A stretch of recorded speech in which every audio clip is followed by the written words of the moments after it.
US Defense Secretary Jim Mattis has warned of China's actions in the South China Sea, calling them, quote, intimidating and coercive. The comments made at the annual Shangri-La Dialogue in Singapore come at a time of increased tension between the two nations. China's recent deployment of weapons in the South China Sea is aimed at intimidation. That's the blunt assessment by U.S. Defense Secretary Jim Mattis, who spoke at a conference in Singapore. Our Indo-Pacific strategy informs our relationship with China. We are aware China will face an array of challenges and opportunities in coming years. We are prepared to support China's choices if they promote long-term peace and prosperity for all in this dynamic region. Yet China's policy in the South China Sea stands in stark contrast to the openness of our strategy. It promotes what our strategy promotes. It calls in to question China's broader goals. China's militarization of artificial features in the South China Sea includes the deployment of anti-ship missiles, surface-to-air missiles, electronic jammers, and more recently, the landing of bomber aircraft at Woody Island.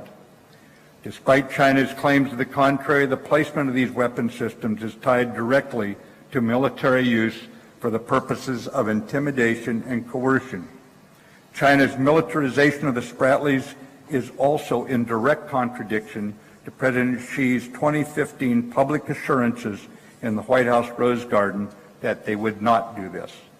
For these reasons, and as initial response to China's continued militarization of the South China Sea, last week we disinvited the People's Liberation Army Navy from the 2018 Rim of the Pacific exercise, as China's behavior is inconsistent with the principles and the purposes of the RIMPAC exercise, the world's largest naval exercise.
So make no mistake, America is in the Indo-Pacific to stay.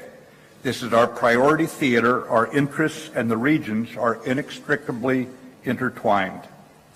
Our Indo-Pacific strategy makes significant security, economic, and development investments, ones that demonstrate our commitment to allies and partners in support of our vision of a safe, secure, prosperous, and free Indo-Pacific based on shared principles with those nations, large and small. A major focus of the annual Shangri-La dialogue here in Singapore is how to deal with a more assertive China. Beijing is beginning to project more of its power beyond its borders. Most notably, it's constructed and placed weapons on artificial islands in part of the South China Sea, also claimed by other nations. China's militarization of artificial features in the South China Sea includes the deployment of anti-ship missiles, surface-to-air missiles, electronic jammers, and more recently, the landing of bomber aircraft at Woody Island. The conference comes just ahead of a summit between the United States and North Korea. The meeting, once canceled, is now going ahead on June 12th. Our objective remains the complete, verifiable, and irreversible denuclearization of the Korean Peninsula. One topic not on the table, according to Mattis, is U.S. troop levels in South Korea. He says that's a matter between Seoul and Washington.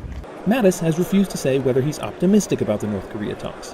On Saturday, he said only that the hope of the world is on the negotiations.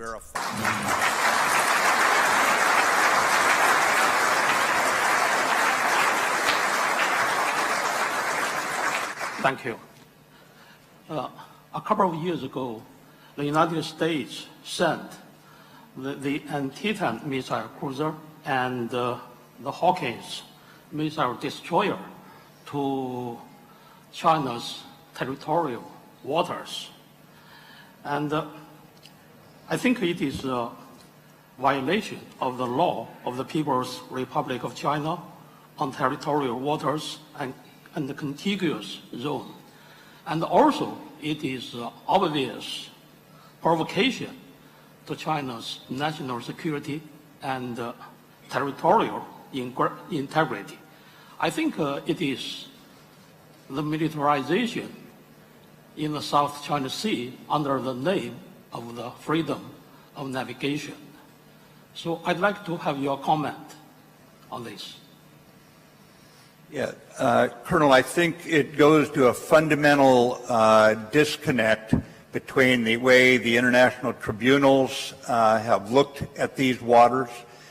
These waters to us are free and open international waters. We all talk about a free and open Pacific, a free and open Asia Pacific, a free and open Indo-Pacific. Freedom means freedom for all nations, large and small, to transit international airspace, international waters. Traditionally, historically, and by the rule of law, this is not a revisionist view. This is a traditional view. This is an established view, and we've had international tribunals reinforce this, independent from us. We don't control it. It was under UNCLOS. And so when we see those kind of manifestations of interpretations of international law, then we act accordingly. We do not do freedom of navigation for America alone. We do freedom of navigation.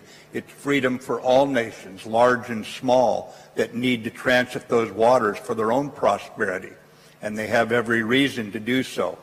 So we do not see it as a militarization by going through what has traditionally been an international water space. What we see it as is a reaffirmation of the rules-based order. And I will be going to Beijing to have further discussions on this at your government's invitation here at the end of the month. But I understand the disagreement. But it is not one on which we are unstudied, and we believe it's only appropriate that we keep those waterways open for all nations.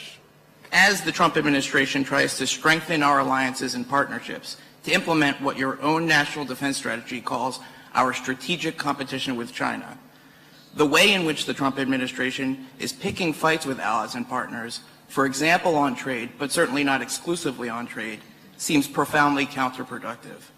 If one of China's strategic aims is to separate the United States from its allies and partners, aren't we doing their work for them?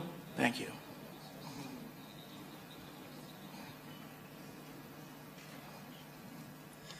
Well, first of all, I would just tell you that when I travel the region, We find a great deal of common purpose with our partners, with our allies, even with non-traditional partners and allies, new relationships that are coming afresh to us that were not ones that we enjoyed as short as 5 years ago or 10 years ago.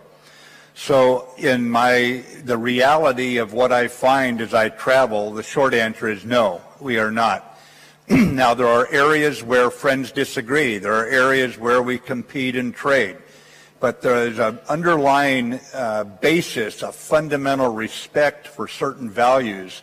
And I would just say those values were extremely well articulated last evening by the Prime Minister of India when he spoke about respect for international law, that sort of thing. There was a president that we had a few years ago that I referenced earlier, President Thomas Jefferson, and he made a statement that in something so complicated as the science of what he called political economy, no one axiom can be laid down as wise and expedient for all